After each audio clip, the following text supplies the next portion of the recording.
muy buenas tardes, everyone. I hope everybody's doing well, and as always, enjoying family. Also, thank you, Tony, again for allowing me to get on your platform. Stories written by a current prisoner to share my stories in the hopes that I could be a help to somebody for taking their outside away from this type of lifestyle.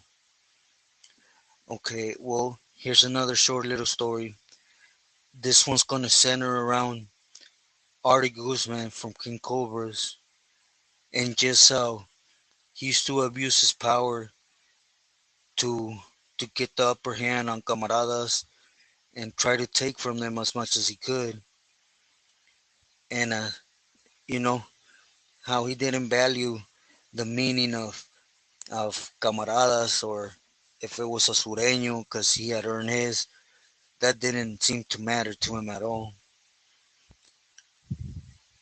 But anyways, I'm gonna get back into when the issue with Osito and Shadow and Loquito and Spanx had just barely passed by.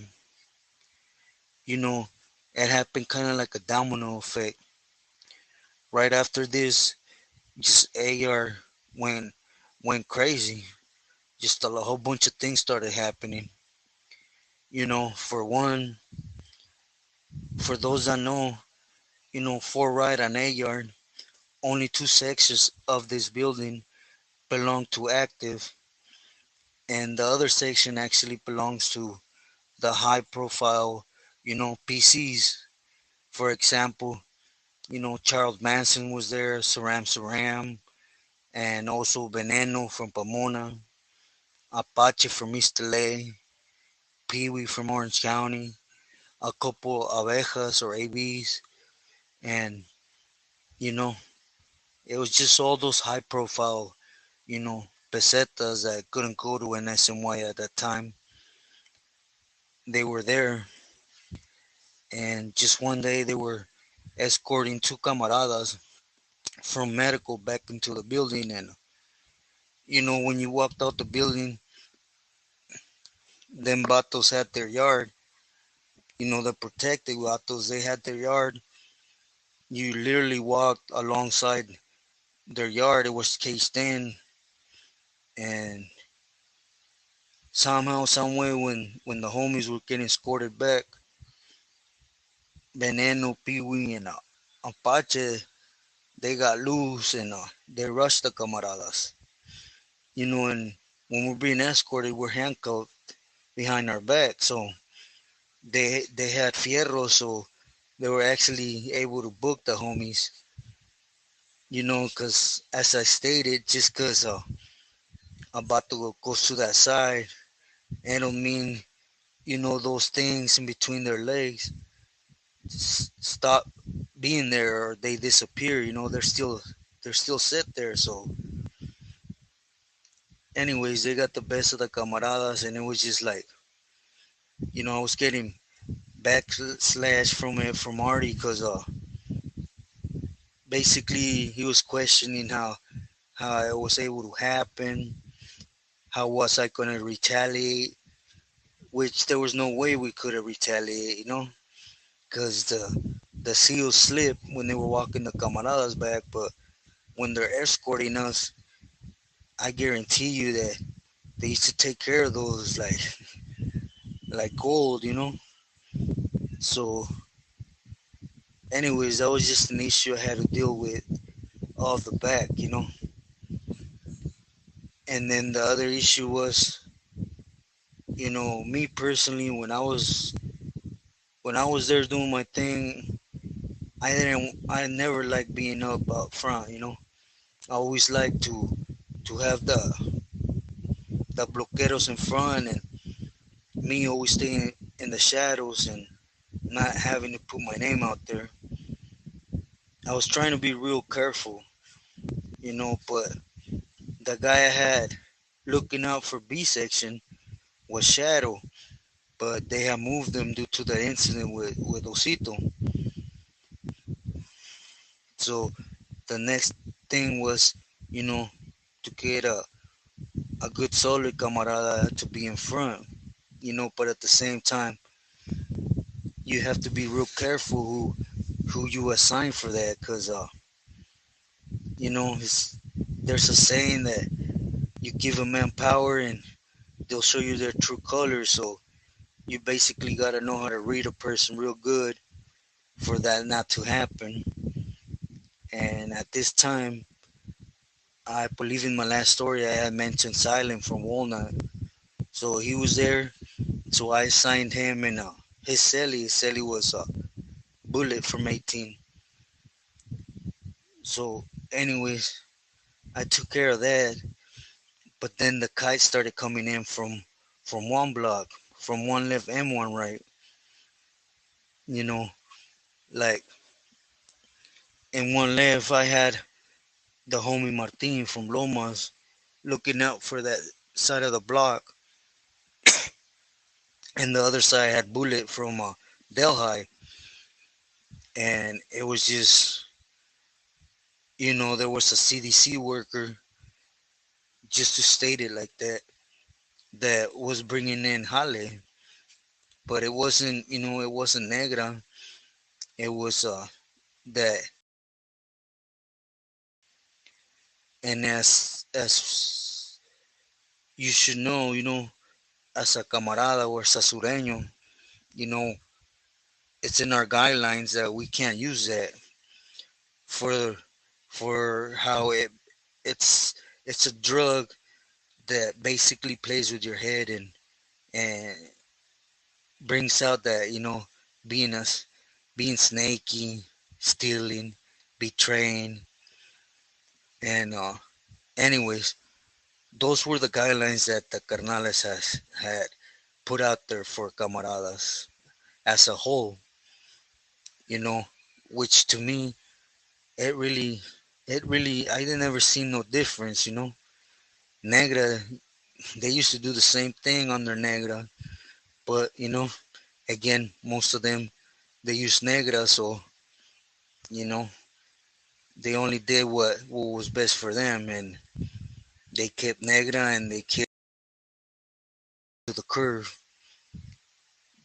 But anyways, the case was that we couldn't use it, but there was a lot of it at this time in one block, and it was just Celly's getting paranoid and taking off on their Celly, and it was just like you know make sure they get theirs first bus down. If they don't stop next yard, make sure they get touched up. And the third time, if they can't seem to correct themselves, then go ahead and whack them and make sure you take them off gallo and you put them on that S list. And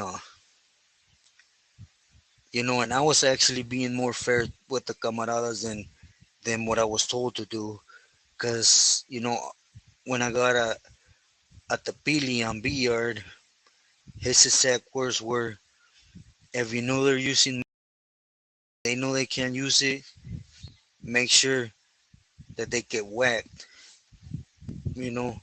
And if they get whacked inside the cell, make sure somebody that whacks them is gonna bring them feet first out from that cell. In other words, to make sure whoever did it to cut their jugular.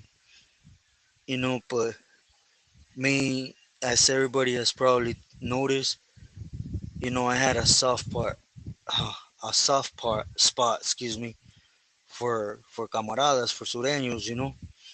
So I always believed, that all camaradas should be, like, to make sure, we school camaradas, we make camaradas, we don't break camaradas.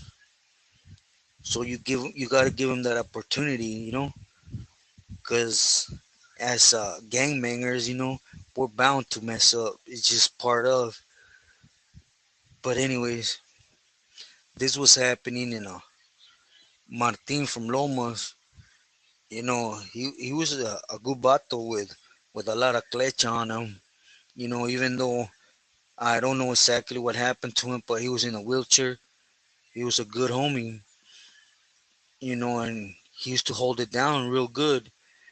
But it was like one, two times it happened, and he had to have him booked. And then it happened with Bullet on the other side of one block too, and he had a few of them booked behind that. Then it just started escalating. For example, there was a couple sales, but mainly one sale from two camaradas that they got so twacked out that at night they were being paranoid with each other to the point that they would actually wait till one of them was walking towards the door and the other one would tackle him, pin him down against the floor, pull down his boxers and open up his uh, and say, give me the fierro, because they were thinking the other one was going to whack him. It was just things like that that were happening behind that drug.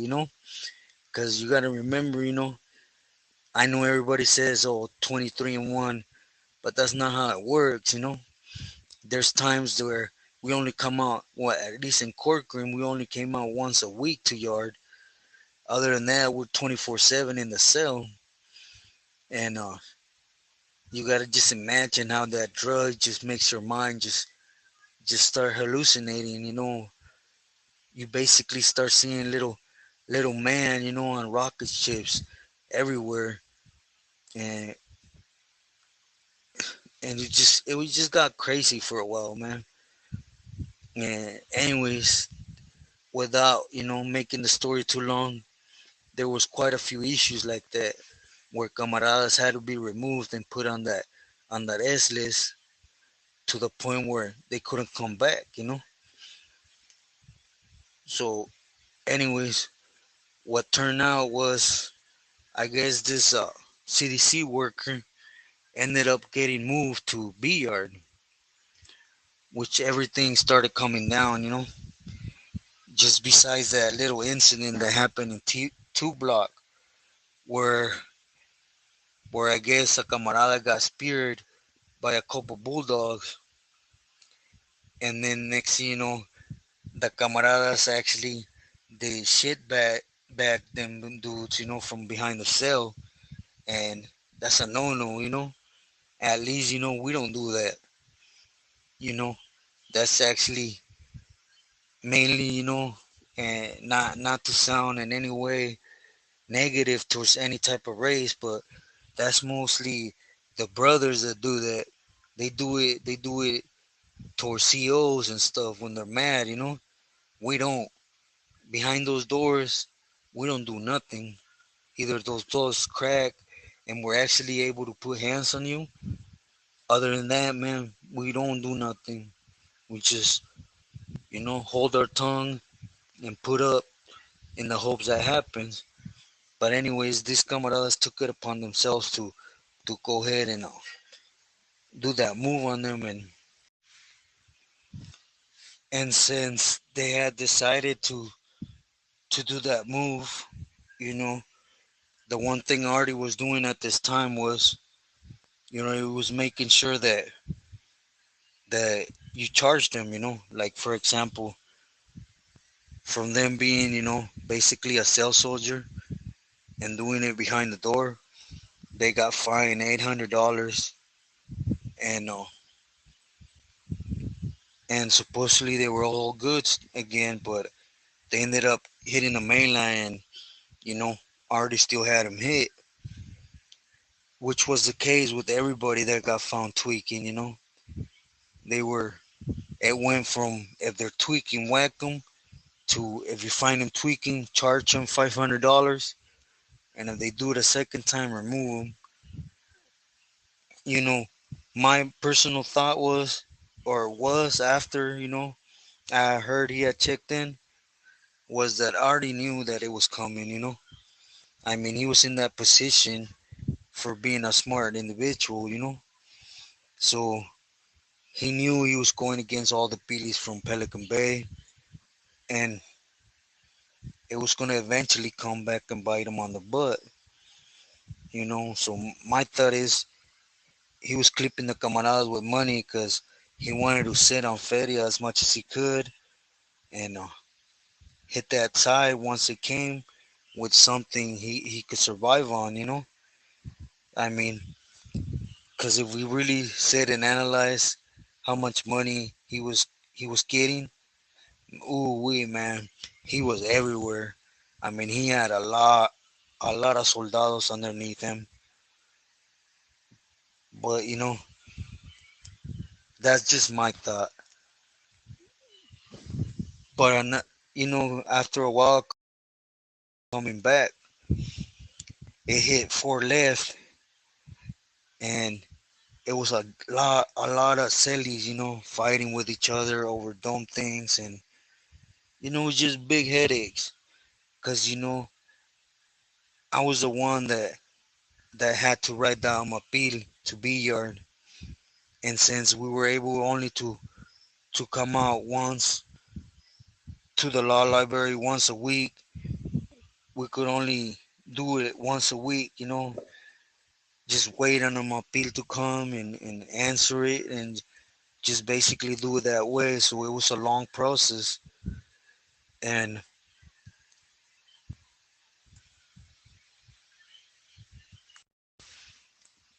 so and we just had to wait, sit down. It took forever actually for the replies. But what really, like that broke that camel's back was that one day two camaradas, they were actually from my area, that they got really spun out. I'm talking about really spun out. It was a bandit from San Juan and the other camarada, man, I can't remember his name. Man, I can't remember his name. I can Oh, Gallo from Stockton. They got really tweaked out and they went out to the group yard and man, they took off on the camaradas with fierros. And at this time, old man Rolo from Watts and Smilone from B&E were there, and they heard about it, and it just became, whoever out next time got caught was gonna get hit, period. There were no more fines, no more disciplines. I got told real clear that if I let it slide again, that was gonna be my butt. So but again, how it came and disappeared, it just stopped completely. I think what was happening was that the CDC worker was getting moved around. But anyways, so everything came back down. Everything got real cool,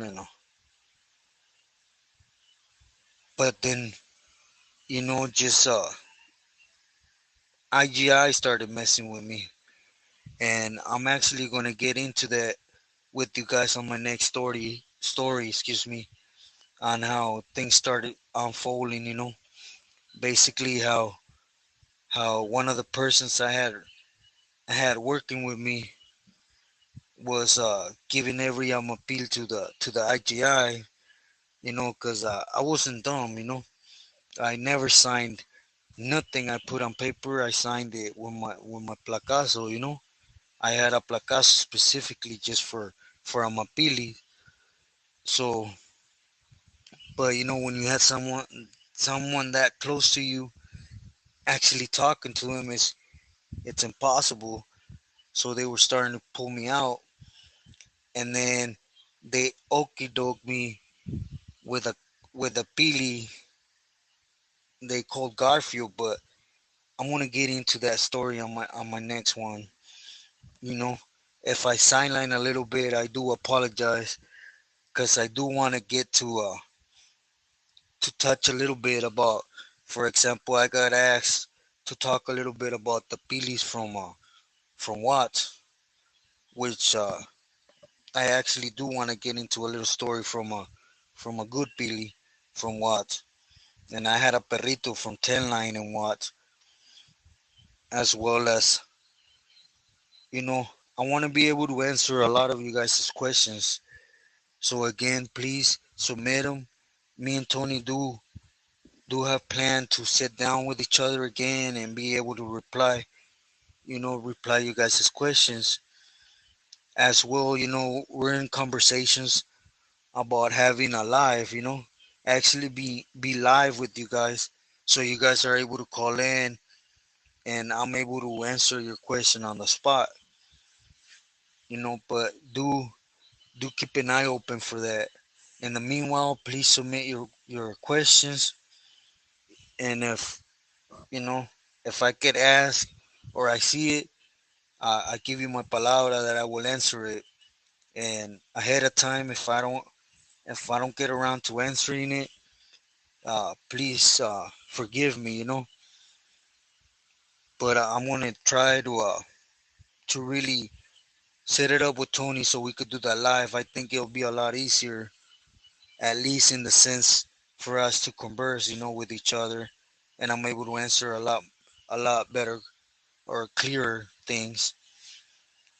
But I wanted to answer to a question that someone asked, that they met a camarada from upstate that that I guess Turi had made him change his placazo. Uh, to be sincere, I never heard this. I didn't seen it, but I assure you that my placazo's been my placazo since I was a kid, so I have never changed it. But I do appreciate everybody, man, supporting Tony's channel and for hearing my stories. Now, before I forget, when I started this story, that I said how hypocrite he was. Now, let me just fast forward a little bit. Like a year, yeah, maybe a year after this happened, I got validated. So I got moved to B yard, to 3 right and B yard. Now, on B yard, everybody was tweaked out, man. Every camarada, even the Pili was tweaked out. Whenever there was some black man, you could tell he was on a good one. And, you know, there was nobody getting disciplined, getting nothing done. I remember Midget from Tortilla Flats. Man, he was on a good one when he was back there. Weasel from Fontana, man.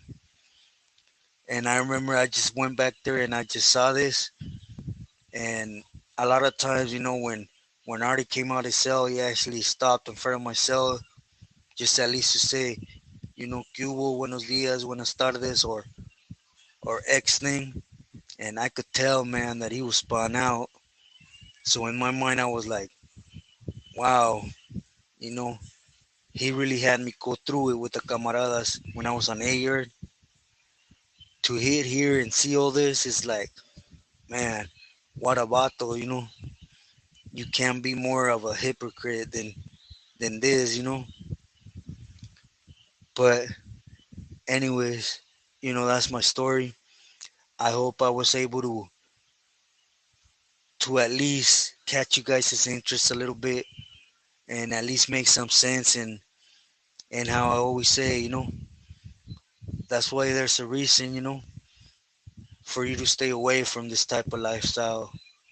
Cause man, it's just it's just nothing that I know that you actually conversate in regards on the streets. On the streets is one thing or another. I mean, a lot of people on the streets say, "Oh, I'm not gonna go to prisons for the COs to tell me when to come out, when to lock up." Yeah, but then add that extra, not only the COs, but you're gonna have one man dictating your program, and not only dictating it, man, but this man is always gonna look out for him and what benefits him, not caring not one bit on how he's able he could hurt you and your family. You know, now there's been comments that I say indispensable. If I'm saying that word to the to what's not the proper meaning for it, I apologize. But basically, what I'm trying to say is, you know, the Pilis at the end of the day, they don't care, man. We ain't worth nothing to them. We are what we are, We're soldados, and you know, but there's a dime a dozen of us, so they they don't have to sit there and actually touch their heart for us. Or I include myself, but for sureños, for camaradas. And again, I ain't trying to spare poison. I ain't trying to say that every pili is like this, but you know, and I ain't saying that it's only the pilis. Nah, I know it's it's hard, It's hard politics being in prison, period. And the game can consume you too. But when you got a bunch of tecatos too, wanting to be the ones running the ranfla and trying to guide people, you know, it's like you on the streets, you know, hitting a dark alley and actually telling a blind man to guide you, It just makes no sense, And I will get into some story with about camaradas too that they're out there too. There's some camaradas that can be dirty, And a person asked this question a long time ago, Tell a camarada, tell a story about a camarada that got over. And I got a real good one about a camarada from Orange County that he really did his thing, But again, muchas gracias. I just thought I'd share this little story on what this was occurring. This was happening right there in Corcoran at this time. A whole bunch of crystal hit the yard, and man, it really it was big headaches, really big headaches. And it's just a trip how it takes so little for a pili to actually be like, oh, I don't like this, get rid of them. But they don't seem to see their actions. They don't really get to see the things they're doing. For example, when I hit beer and I saw this, I was like, man, there was a lot of camaradas that were on air that you know we could have actually mold them and help them snap out of it.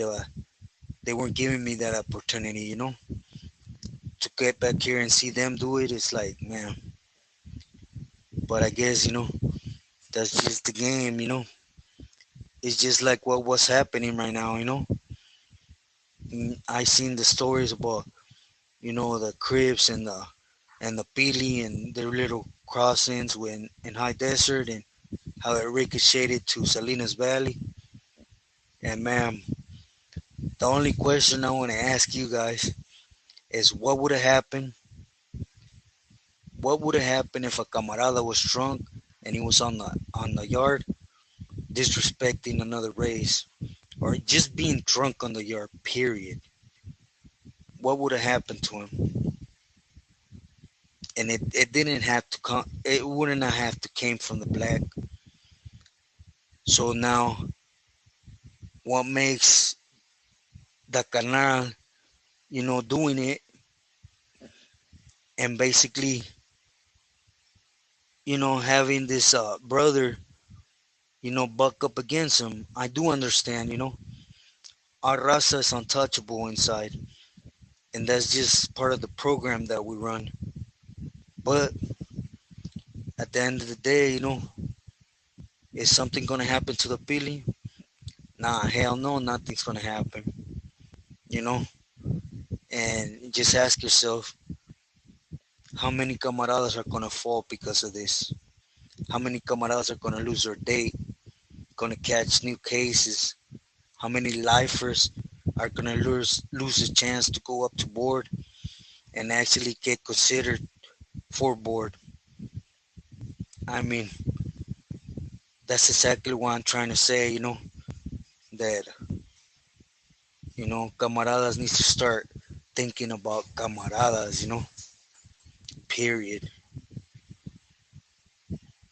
Basically, a hand should only scratch the other hand if that hand is willing to scratch you equally, But that's just me.